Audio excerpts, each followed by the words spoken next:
नमस्कार मित्रों, आपका हमारे YouTube चैनल पे बहुत बहुत स्वागत है। आपका बहुत बहुत आभार है। आप हम लोग प्रश्न के अंदर सॉल्व कर रहे हैं कि प्रश्न के अंदर आपको स्पष्ट रूप से अगला प्रश्न दे रखा है कि इस प्रश्न में अपन को तीन रेखाओं है, तीन रेखाओं से निर्मित एक त्रिभुज है। सबसे पहले हमारे को चेक करना पड़ेगा कि ये त्रिभुज कैसा है। देखो, इन दोनों लाइनों को सोल्व किया तो हमारे पास एक इसकी एक इसका जो शीर्ष है वो आ जाएगा।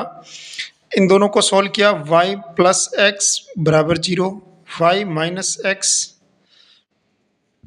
सोल्व किया, कट गया, 2y बराबर 0 एंड दिस y बराबर 0। y बराबर 0, इससे x बराबर क्या आया मेरे पास 0 उसका। और इन दोनों को सोल्व किया, x का मान c रखा यहाँ पर, इसमें x बराबर c यहाँ से निकल गया और x का मान c इसमें रखा तो y का मान कितना आ जाएगा माइनस c। एक पॉइंट ये निकल गया। तीसरा पॉइंट, इन दोनों को सोल्व किया, x का मान c इसमें रखा तो y का मान कितना आ जाएगा c। x का मान c रखा, x का मान c इसमें रखा तो y का मान c आ जाएगा, एक ये पॉइंट आ जाएगा। तो कुल मिलाकर अगर मैं इसको ट्राइंगल के फॉर्मेट में लिखना चाहूँ तो ये त्रिभुज 0,0 ले लेते हैं। इस कोऑर्डिनेट को अगर मैं c, ले लेता हूँ तो ये हो जाएगा c, माइनस c। मैं नीचे की तरफ बनेगा, हालांकि वो अपन प्रॉपर्ली ट्राइंगल बना रही है, राइट। अब देखो ये भुजा कितनी है, एक्स अक्ष के द्वारा यहाँ से यहाँ पर डिस्टेंस कितनी है c, देखो डायग्राम से, अगर ये डायग्राम सही नहीं बना है, 0,0 यहाँ ले लेते हैं और फिर ये क्या हो जाएगा, यहाँ पर ये है नहीं, डिस्टेंस निकालनी मेरे को c, माइनस c, ठीक है। अब देखो इसके बीच की दूरी कितनी आ रही है मेरे पास, √c² टू √2c², √2c। इसके बीच की डिस्टेंस कितनी आ जाएगी 2c², c प्लस 2 का स्क्वायर 4c², यानी 2c, ठीक है। इन दोनों के बीच की डिस्टेंस कितनी आ जाएगी c² √2c, ठीक है। इन दोनों का स्क्वायर जोड़ेंगे तो ये आ जाएगा, बिल्कुल इसका मतलब ये कर्ण है, कर्ण ये है, आधार ये है, लंब ये है। तो हम लोग जानते हैं 1/2 इंटू आधार गुणा ऊंचाई होता है, ये आधार एक ऊंचाई हो जाएगा, आधार का मान भी √2c हो जाएगा और ऊंचाई का मान भी √2c, √2 ये कट गया तो आंसर कितना आ जाएगा हमारे पास c²। तो नॉर्मल क्वेश्चन था, बहुत अच्छा क्वेश्चन था। c² आंसर आ जाएगा 2042 का आंसर आ जाएगा c², इसका क्षेत्रफल। क्योंकि क्षेत्रफल का सूत्र क्या होता है, त्रिभुज के क्षेत्रफल का सूत्र होता है 1/2 इंटू बेस इंटू हाइट, ठीक है। 42 क्वेश्चन है हमारे पास। एक समांतर चतुर्भुज की सम्मुख भुजाओं के युग्मों का समीकरण इस प्रकार है, ठीक है। ये युग्मों के समीकरण इस फॉर्मेट में दे रखे हैं। तो हमारे को क्या ज्ञात करना है, विकर्ण कौन सा होगा, विकर्ण कितना होगा, विकर्ण का मान अपन को निकालना है, ठीक है। अगर मैं इसमें आपको 4 समीकरण, इनकी ये 2 समीकरण एक साथ हैं, आमने सामने किया ना, सम्मुख विकर्ण ये एक साथ है। तो अगर मैं इसका निकालना चाहूँ, x² minus 6x minus x plus 6 बराबर 0, y² माइनस 14y प्लस 40 बराबर 0, x माइनस 6 बराबर 0, एक तो हो जाएगा x माइनस 1, एक हो जाएगा x माइनस 6 बराबर 0, और इनकी सहायता से गुणा करने पर 40 आ जाए। ऐसी संख्या आप उनको सोचनी है जिसका गुणा करने पर 40 हो जाए। 10 और 4 सोच बिल्कुल हो रहा है ना, 10 और 4, माइनस का 10y और माइनस का 4y प्लस 40 बराबर हो जाएगा 0। इन दोनों में से कॉमन ले लिया y, अंदर बचेगा y माइनस 10। इन दोनों में से कॉमन ले लिया 4, अंदर बचा y माइनस 10 बराबर 0। एक हो जाएगा y माइनस 10, एक हो जाएगा y माइनस 4 बराबर 0। ये 2 समीकरण तो हमारे पास ये आ जाएगी, x माइनस 1 बराबर 0, x माइनस 6 बराबर 0। एक हो जाएगा y -4 बराबर 0, एक हो जाएगा y -10 बराबर 0, राइट।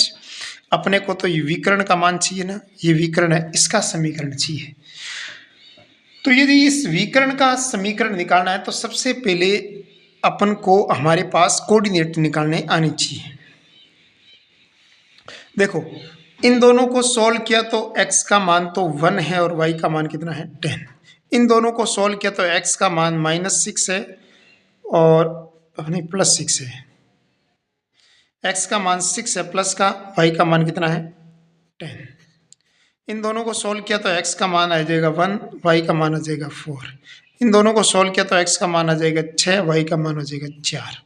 ठीक है, फिर ये विकर्ण मेरे को चाहिए ना, विकर्ण मतलब इन दोनों के बीच की डिस्टेंस, अरे विकर्ण इन दोनों के बीच की अपन को रेखाओं का समीकरण निकालना है। तो जो ऑप्शन से बाई ऑप्शन से करना चाहे ना, जैसे एक विकर्ण अपने इसका आंसर है बाई ऑप्शन से करना, यहाँ तो इसकी रेखा का समीकरण अपन को 2 पॉइंट दे रखा है तो अपन डाल निकाल के रेखा का समीकरण निकाल सकते हैं, या फिर इनमें से कोई भी दोनों पॉइंट सेटिस्फाई हो रहा है वो आंसर हो जाएगा। जैसे 6x - 5y + 14 बराबर 0, इसको क्या ये सेटिस्फाई कर रहा है, x का मान 1, y का मान 4 रखा, 4 पंजे 20 और जैसे ये 14 है ना, इसका मतलब ये इससे ये विकर्ण निकल जाएगा। कैसे, x का मान 1 रखो, y का मान 4, x का मान ये सेटिस्फाई नहीं हो रहा है ना, हो रहा है ना, x का मान 1 रखो, 6 को 36 -50 + 14 36 और 14 हो जाएगा 50 - 50 0, ये सेटिस्फाई कर रहा है, ये भी सेटिस्फाई कर रहा है। इसका मतलब जो सेटिस्फाई कर रहा है वही आंसर है, इसका मतलब आता है विकर्ण का समीकरण।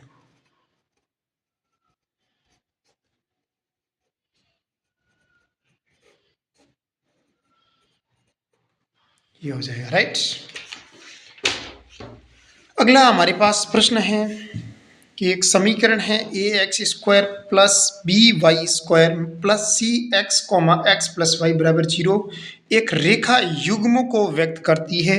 यदि एक रेखा युग्म को व्यक्त करती है तो इसमें से कौन सी कंडीशन सही हो जाएगी, अपन को चेक करना है। तो हम लोग जानते हैं कि रेखा युग्म को प्रदर्शित करता है, तो इसका मतलब कहीं ना कहीं कंडीशंस है, तो इसका ऑप्शन सी राइट हो जाएगा। बहुत नॉर्मल क्वेश्चन है, इसमें नहीं आएगा, थोड़ा इसका बड़ा प्रश्न है, मैं बाद में करवाता हूँ। ये प्रश्न देखो पहले, हालांकि ये प्रश्न आप करना चाहो तो नॉर्मली यस, ज़्यादा इतना इसके कोफिशिएंट लेने थे अपन को, पहला कोफिशिएंट ए, दूसरे का कोफिशिएंट बी, तीसरे coefficient h, x y coefficient 0 हो जाएगा यहाँ पर, c/2, दूसरे का c/2 और तीसरे का 0 हो जाएगा। एंड फिर हो जाएगा इसका -a c/2 का होल स्क्वायर, b c/2 का होल स्क्वायर -0 × 0 बराबर क्या हो जाएगा 0। फॉर्मूला है, आप उनको पीछे आप ही करवाया नहीं है, थ्योरी के साथ एक बार करवा देता हूँ, दोबारा समझा दूंगा ये फॉर्मूला क्या है, इसलिए मैं इसको बाद में करवा देता हूँ, पहले वो थ्योरी समझा, फॉर्मूला समझाऊंगा, उसके बाद करवा दूंगा। देखो 45वां क्वेश्चन है, इसमें आपको एंगल फाइंड आउट करना है, कोण निकालना है। रेखाएं कैसी है, a + bx, a - by 2ab। रेखाओं के बीच कोण कैसे निकालते हैं, tan थीटा बराबर 2√h² - ab/a + b, ये निकालते हैं, सब जानते हैं। कोण ये तो रेखा युग्म दिया होता है ना, तब कोण इससे निकालते हैं, लेकिन दोनों दो रेखाएं दे रखी है तो दो रेखाओं का कोण मतलब दोनों का m निकालेंगे। इसका m कितना हो जाएगा, -x डिवाइड बाई dx निकालना ना, -x का गुणांक बटा y का गुणांक, -x का गुणांक बटा y का गुणांक, ठीक है, m1 और ये m2, ठीक है। तो एंगल कैसे निकालते हैं, tan थीटा बराबर m1 - m2 बटा 1 + m1 m2। m1 का मान कितना है, इसको सॉल्व करेंगे तो यहाँ पर कितना हो जाएगा, a + b, b - a, ठीक है, माइनस अंदर मल्टीप्लाई कर देंगे, माइनस इधर मल्टीप्लाई किया तो यहाँ पर हो जाएगा b माइनस ए बटा ए प्लस बी। फिर 1 प्लस m1 m2 इन दोनों का मल्टीप्लाई करेंगे तो माइनस माइनस प्लस हो जाएगा, a plus b a minus b. फिर इन दोनों का मल्टीप्लाई करेंगे तो a minus b a plus b. ठीक है, a प्लस बी से a प्लस बी कट गया, a माइनस बी से a माइनस बी कट गया। वाह, अच्छा प्रश्न बन जाएगा। तो यहाँ पर ये नीचे आ जाएगा 2, tan थीटा बराबर क्या हो जाएगा, फिर ऊपर वाले से इसको इससे मल्टीप्लाई करेंगे तो a प्लस बी का होल स्क्वायर बन जाएगा माइनस बी माइनस ए का होल स्क्वायर बन जाएगा। नीचे ये दोनों आपस में मल्टीप्लाई करेंगे तो a minus b a plus b क्या हो जाएगा, ये स्क्वायर माइनस बी स्क्वायर हो जाएगा। सीधी सी बात है, अगर यहाँ माइनस ले यहाँ प्लस ले ले तो a square minus b square बन जाएगा नीचे, क्योंकि ये माइनस अंदर मल्टीप्लाई कर दिया। इसको प्लस को माइनस, माइनस को प्लस के नीचे वाला सिंबल पे चेंज कर दिए और एक और एक 2 हो जाएंगे नीचे। फिर इन दोनों का मल्टीप्लाई करके मैंने सोल्व किया तो यहाँ पर हमारे पास आ जाएगा tan थीटा बराबर हो जाएगा minus a square minus b square minus 2ab plus b square plus a square minus 2ab, right. नीचे हो जाएगा 2 under root 2a square minus b square, cut गया, बी स्क्वायर से बी स्क्वायर कट गया, 4 हो जाएगा, 4 नीचे 2 कट गया, सीधी सी बात है। और अंदर कितना हो जाएगा, सोल्व किया तो हमारे पास आ जाएगा, अच्छा नीचे तो सोल्व किया हुआ नहीं है, तो इसका जो आंसर है वो हमारे पास आ जाएगा tan थीटा बराबर tan इनवर्स 4ab बटा ए स्क्वायर माइनस बी स्क्वायर। 2 से कट गया तो ऊपर 2 ही रहेगा, राइट। तो ये चीज़ थी समझने लायक, और ये हालांकि फॉर्मूला इस तो है 2 tan इनवर्स बी बाई ए का, 2 tan इनवर्स बी बाई ए को सॉल्व करेंगे तो ये आ जाएगा, राइट। तो ये प्रश्न था समझने लायक। अगला प्रश्न देखो 48वां प्रश्न क्या है, ये रेखाएं कैसी है आपको पता लगाना है, संगामी है कि त्रिभुज के निर्देश शीर्ष है कि किसके हैं। अगर मैंने इसको ध्यान रखना a b a plus b a इस प्रकार के कोई आए ना तो 99% तो संगामी होने के चांस रहेंगे। संगामी होने का मतलब उसका डिटरमिनेंट को चेक कर देते हैं, बी माइनस सी सी माइनस ए, राइट। फिर बी माइनस सी सी माइनस ए माइनस बी, फिर सी माइनस ए माइनस बी माइनस सी बराबर क्या आएगा 0, क्योंकि C1 के अंदर हमने प्रॉपर्टी लगाई C1 plus C2 plus C3। तो देखो ए से ए कट गया, बी से बी कट गया, सी से सी कट गया, 0 ही तो हो गया ना, ये भी 0 हो जाएगा, ये भी 0 हो गया, इसका मतलब ये संगामी रेखा है।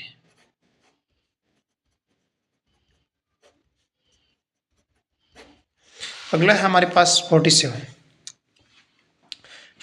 में क्या लिखा है कि यदि 0,2 -6,4 एक समचतुर्भुज के विकर्ण की शिरे हो, एक दूसरे विकर्ण कौन सा होगा।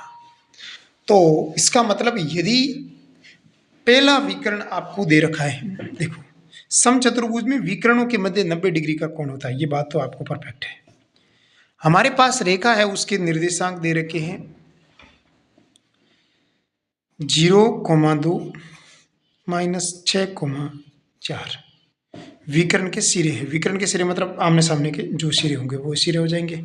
इसका मिड पॉइंट कितना हो जाएगा, इसका मध्य बिंदु अगर नीचे पहले इसकी लाइन की इक्वेशन निकालेंगे तो इसकी m निकालेंगे तो कितना आ रहा है हमारे पास, m बराबर कितना हो जाएगा -x का नहीं y2 माइनस y1 बटा x2 माइनस x1। y2 मान कितना हो जाएगा 4 - 2 बराबर 2 हो जाएगा, -6 - 0 मेरा -6 हो जाएगा, यानी -1 बटा 3 हो जाएगा। -x का गुणांक बटा y का गुणांक बिल्कुल गलत है, ये तो पहला। -x का गुणांक बटा गुणांक y ये भी गलत है बिल्कुल।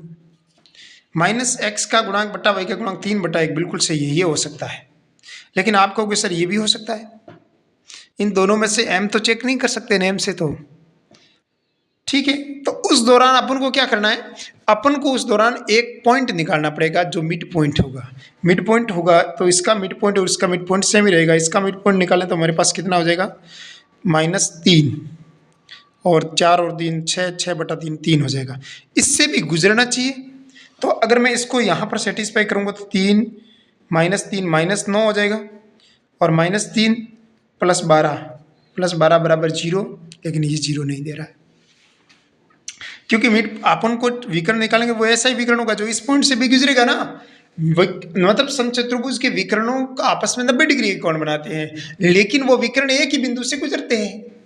अगला प्रश्न 48 क्वेश्चन है हमारे पास, वह भी अच्छा क्वेश्चन है। क्वेश्चन क्या है, ax + 4y = 7 तथा 2x - by = 1 बिंदु 1,1 पर मिलती है। यदि ये पहली रेखा x अक्ष को a पर मिलती, दूसरी रेखा y अक्ष को b पर काटती है, तो त्रिभुज APAB का क्षेत्रफल कितना होगा। बहुत नॉर्मल क्वेश्चन है।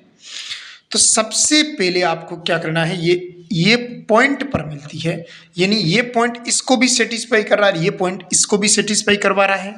तो देखो इस पॉइंट को इसके अंदर निगाह रखने पर हमारे को ए और बी तो कम से कम पता हो ही जाएगा ना। तो उसका पता करने के लिए मैंने क्या किया, इस a,ax + 4y = 7 1,1 से संतुष्ट कराने पर कैसे करवाएंगे, a + 4 = 7, a = 7 - 4 बराबर हो जाएगा 3। दूसरा 2x - by = 1, 1,1 को संतुष्ट करवाया तो हमारे पास रह जाएगा 2 - b = 1, -b = 1 - 2, यानी b बराबर हो जाएगा 1 हमारे पास। a = 3, b बराबर हमारे पास आया 1। ठीक है। तो अब देखो, अब जो a पॉइंट ये कह रहा है कि पहली रेखा x अक्ष को a पर मिलाती है, x अक्ष को a पर मिलाती है, यानी x अक्ष को a पर मिलाने का मतलब ये हुआ कि जो पहली रेखा होगी वो x अक्ष को a पर मिलाएगी और y अक्ष को b पर काटती है, यानी b पर। b पॉइंट और a पॉइंट के कोऑर्डिनेट्स तो हमारे को निकालनी पड़ेगी ना। अब ये पॉइंट के कोऑर्डिनेट कैसे निकालते हैं वो सबसे बड़ी बात होती है आपके लिए। प्रश्न को हम लोग समझे तो प्रश्न में स्पष्ट रूप से लिखा हुआ है कि पहली रेखा ये है, दूसरी रेखा ये है। तो पहली रेखा क्या हो जाएगी, पहली रेखा हो जाएगी हमारे पास a का मान कितना है 3, तो 3x + 4y = 7। दूसरी रेखा कितनी हो जाएगी मेरे पास 2x - y = 1। ये पहली रेखा हो जाएगी, ये दूसरी रेखा। पहली रेखा x अक्ष को a पर मिलाती है, x अक्ष को a पर मिलाती है मतलब y का मान 0 हो जाएगा। y का मान जैसे ही 0 हो गया, क्योंकि x जो भी हमारा पर x अक्ष के निर्देशांक होते हैं ना, उसमें x अक्ष पर मिलाती है मतलब y का कोऑर्डिनेट 0 होगा। y का कोऑर्डिनेट इसमें जैसे ही पहली रेखा में y का मान 0 करता है, x का मान निकाले तो मेरे पास आ जाएगा 7/3।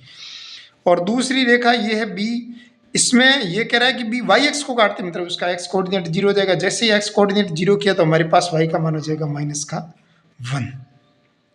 एंगल की ट्राइंगल PAB का एरिया निकालना, P का कोऑर्डिनेट्स क्या हो जाएगा, P क्या कहते हैं, P हमारे पास स्पष्ट रूप से लिखा गया है कि एक P पॉइंट तो हमारे पास दे रखा है 1,1। तो एंगल ट्राइंगल का फॉर्मूला क्या हो जाएगा 1/2, 1 1 और 1। ठीक है। 7/3 0 और 1, 0 -1 और 1 सॉल्व किया हमारे पास तो 1/2 1। ठीक है। या फिर एक काम करो, इसको 0 बनाएंगे तो कोई मतलब नहीं रहेगा। 1 0 -1 माइनस प्लस का हो जाएगा 1, और इसमें करने से प्लस -1। 7/3 का 1 से मल्टीप्लाई कर देंगे, 7/3 रह जाएगा, +1 इसका इससे मल्टीप्लाई करेंगे तो माइनस का 7/3 हो जाएगा। ठीक है, तो ये हो जाएगा 1/2, 1 माइनस 7 और 7 कितना हो जाएगा 14/3। 1 एलसीएम हमारे पास आ जाएगा 3 जैसे ही एलसीएम आ जाएगा तो यहाँ हो जाएगा 3 माइनस 14 माइनस का 11/6, राइट। और माइनस का 11/6 में पॉजिटिव लेते हैं क्योंकि ट्राइंगल कभी भी नेगेटिव नहीं होता है, तो 11/6 आंसर हो जाएगा इसका। इसी प्रकार हमारे पास अगला प्रश्न है 49। क्वेश्चन नंबर 49 देखिएगा, ये भी बहुत ही अच्छा बेहतरीन प्रश्न है। इसमें ये क्या कह रहा है कि ये रेखाएं आपस में संगामी है, स्पष्ट रूप से लिखा है।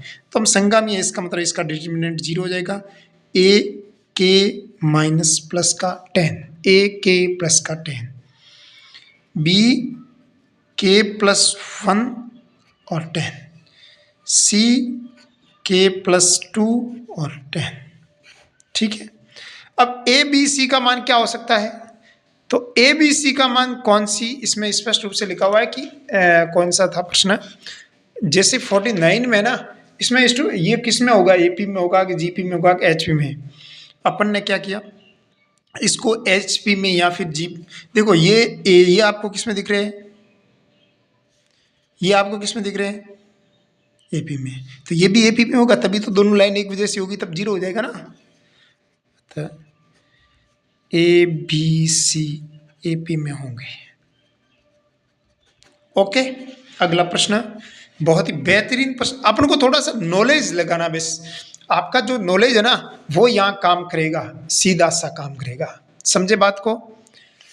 तो ये प्रश्न कह रहा है कि रेखाएं a x plus b y plus c बराबर 0, a dash x plus b dash x plus c बराबर 0। अब समांतर चतुर्भुज है, समांतर चतुर्भुज है तो इसके जो विकर्ण होते हैं ना वो आपस में परपेंडिकुलर होते हैं। तो इसका मतलब तो ये हुआ कि जो विकर्ण परपेंडिकुलर, इसका मतलब ये कौन सा चतुर्भुज होगा, समचतुर्भुज होगा, सीधी सी बात है। अब समचतुर्भुज रहता है, समचतुर्भुज होगा तो इसकी जो सम्मुख भुजाएं होगी ना उसके बीच की दूरियां कितनी होगी वो अपन को निकालनी होगी। और बीच की दूरी कैसे निकालते हैं, ये अगर इन दोनों के बीच की ये समांतर भुजा है और ये आपस में परपेंडिकुलर है, सीधी सी बात है, तो इनके बीच की दूरी निकालने तो कैसे निकालेंगे, c minus c dash, C1 minus C2 बट्टा अंडर रूट में a square plus b square बराबर क्या हो जाएगा, C माइनस सी डैश बटा अंडर रूट ए डैश का स्क्वायर प्लस बी डैश का स्क्वायर। फिर इन दोनों को सोल्व किया तो मेरे पास स्क्वायरिंग करेंगे तो ये अंडर रूट हट जाएगा, सीधी सी बात है। देखो ये इससे कट गया और इसमें कोई लोड दिक्कत नहीं है, ठीक है। तो ए स्क्वायर प्लस बी स्क्वायर बराबर क्या हो जाएगा, ए डैश का स्क्वायर प्लस बी डैश का स्क्वायर, राइट। स्क्वायरिंग करेंगे तो ये हो जाएगा। ऑलरेडी प्रश्न ज़्यादा इसमें लोड लगाने जैसी बात है नहीं है। अगला प्रश्न भी बहुत अच्छा है। प्रश्न क्या लिखा हुआ है, किसी वर्ग की दो भुजाएं आपको दे रखी है, एक भुजा ये है, दूसरी भुजा ये। वर्ग की दो भुजाएं दे रखी है, मतलब ये भुजाएं आपस में समांतर है। समांतर भुजाएं होगी तो इसकी मतलब उनके बीच की डिस्टेंस हमारे को प्राप्त हो जाएगी। समांतर भुजाओं के बीच की दूरी निकालने के तो 1 माइनस माइनस 2 बटा अंडर रूट 1 का स्क्वायर प्लस 1 का स्क्वायर अंडर 2 हो जाएगा ना। तो ये डिस्टेंस मतलब एक ही भुजा आ जाएगी। इन दोनों को सोल्व किया तो 3 हो जाएगा, 3 बटा अंडर रूट 2 1 का मान आ जाएगा। और क्षेत्रफल कितना हो जाएगा हमारे पास, ए स्क्वायर मतलब 3 बटा अंडर रूट 2 गुना 3 बटा अंडर रूट 2। सोल्व किया तो हमारे पास 3 इंटू 3 9, 9 बटा 2 आंसर। समझ आई बात। अगला भी प्रश्न बहुत अच्छा है, 52 क्वेश्चंस। थोड़ा सा इसमें लॉजिक दिमाग ये लगाना है कि यहाँ पर जो प्रश्न है त्रिभुज ओ बी ओ, एक मिनट, ये जो तो सबसे पहले अपन क्या दे रखा है कि त्रिभुज ओ बी सी के शीर्ष आपको दे रखी है। तो त्रिभुज ओ बी सी के शीर्ष आपको दे रखे, उसके बाद क्या है, ओ से 1/2 दूरी पर ओ बी और ओ सी को काटने वाली बी सी के समांतर। चलो पहले बी सी रेखा का समीकरण निकाल देते हैं। बी पॉइंट के कोऑर्डिनेट है -3 -1, सी पॉइंट के कोऑर्डिनेट है -1 -3, और BC रेखा का समीकरण कितना हो जाएगा, y minus y1 mx minus x1। y minus y1 का मान कितना हमारे पास, माइनस का 1। m का मान कितना हो जाएगा मेरे पास, ये माइनस ये करेंगे तो -3 प्लस 1 अपॉन 1 माइनस 1 प्लस 3, ठीक है। तो सोल्व किया तो हमारे पास कितना आ जाएगा, हमारे पास 2 और ऊपर -2 माइनस का 1 आ जाएगा, राइट। ये माइनस का 1 हो जाएगा। x माइनस x1 का मान यहाँ पर कितना है मेरे पास, 3 प्लस का 3 हो जाएगा। सोल्व किया तो y प्लस 1 बराबर -x minus 3, y plus x बराबर -4, राइट। अब मूल बिंदु से इस लाइन के बीच की डिस्टेंस हमारे को 1/2 दूरी पर है, 1/2 दूरी पर है। तो मूल बिंदु से इस रेखा की दूरी कितनी हो जाएगी, उस लंबाई को ज्ञात कर देते हैं। मूल बिंदु के कोऑर्डिनेट है 0,0, उससे इस रेखा का मान है मेरे पास y प्लस x प्लस 4 बराबर 0। इसकी दूरी कितनी हो जाएगी, ये डिस्टेंस निकालेंगे तो यहाँ पर डिस्टेंस कितनी हो जाएगी, 0,0 इसके अंदर डाला तो 4 हो जाएगा, 4/√2 हो जाएगा। तो ये दूरी हो जाएगी। अब ये कह रहा है कि जो दूरी है ना वो चलो ये दूरी आपको इसमें लिखा हुआ है कि 1/2 दूरी पर। अच्छा, ये भी बहुत समझने लायक बिंदु हो जाएगा कि 1/2 दूरी पर है, इसका मतलब इसके समांतर आपने रेखा नहीं खींची है। इसका मान C हो जाएगा, ये C हो जाएगा। यहाँ 4 है तो इस रेखा के समांतर निकालेंगे तो C हो जाएगा ना। ये रेखा इसने बोला है इसके समांतर है BC के समांतर, BC खुद नहीं है तो उसका मान कितना हो जाएगा, यहाँ 4 की जगह C काम करेगा बस, क्योंकि प्लस माइनस 2 ही दूरी हो सकती है। यहाँ तो प्लस होगी या माइनस होगी, सीधी सी बात है, डिस्टेंस तो प्लस माइनस हो सकती है ना। फिर आपको क्या करना है, फिर ये जो D का मान डिस्टेंस निकाल दी, उसका मान 1/2 के बराबर है, यानी प्लस माइनस C/√2 बराबर हो जाएगा 1/2 के बराबर है। सोल्व किया तो यहाँ पर हमारे पास हो जाएगा C बराबर प्लस माइनस 1/√2 हो जाएगा, ये C का मान आ जाएगा। तो ये चीज़ थी, C का मान हमारे पास निकल गया 1/√2 प्लस माइनस में। ये मान इसके अंदर रखा तो यहाँ पर हमारे पास 2 लाइनें कौन कौन सी आ जाएगी, y प्लस x प्लस 1/√2 बराबर 0, √2 या फिर ये काम करो, ये 2 काटो, क्यों काटा, कहाँ पर है मैंने, ये 2 यहाँ रहने दो ना, काटो मत, आंसर में काटा हुआ नहीं है। √2 बराबर प्लस माइनस /2, ठीक है। √2 को इधर बेल दिया तो सॉरी, तो यहाँ पर 2 काम करेगा, right. 2x plus 2y plus √2, ये 2 हो जाएगा, राइट। प्लस माइनस 2 हो सकता है, बराबर 0। ये 2 रेखाएं आ गई। लेकिन ये OB और OC को काटेगी कब, जब OB और OC को काटेगी। इसका मतलब अगर आप उनको चेक करें तो इसमें ऑप्शन में क्या दे रखा है, जो 52 है उसमें ऑप्शन में दोनों ये प्लस वाला दे रखा है और माइनस वाला भी। 52 है ना, 52 में प्लस वाला दे रखा है और माइनस वाला भी दे रखा है। सबसे बड़ी बात ये, तो राइट कौन सा होगा, प्लस वाला होगा कि माइनस वाला होगा। अब यहाँ पर आप लोगों को चेक करना पड़ेगा। चेक कैसे करेंगे कि यदि